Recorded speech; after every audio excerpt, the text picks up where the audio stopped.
Hello everyone, ఇది జాతరకి వెళ్ళినది ఇదొక్కటి మిగిలిపోయింది. 2 అకేషన్స్ కలిసేసి వచ్చినాయి అనమాట. జాతర మరుసటి రోజే యానివర్సరీ ఉన్నింది, మ్యారేజ్ డే ఉన్నింది. అందరితోటి పొద్దున్నే స్నానం చేసి నీలగిరప్ప స్వామి గుడి ఉంది కదా, 2 టెంకాయలు తీసుకొని పోయి గుళ్ళో పెట్టేసి ఆ రోజంతా కర్రీ అనమాట. అందుకోసము అంత క్లోజ్ చేసేసినారు గుళ్ళోన. ఆ రోజే కొత్త గాజులు వేయించుకున్నాను. నాకెప్పుడు ఒక డ్రెస్ కమిట్ అయ్యేదాన్ని అనమాట, చీర తీసుకోవాలని.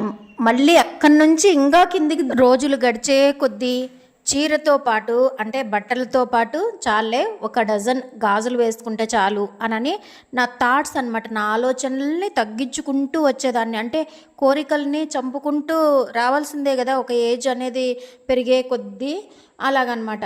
అందుకోసం ఆ రోజు నాకు 2 కోరికలు నెరవేరిపోయినాయి. అంతమందితో, మా అమ్మతో, మా అవ్వతో, మా అక్కోళ్ళతో, అంతమందితో నేను ఆశీర్వాదం తీసుకున్నాను అనమాట.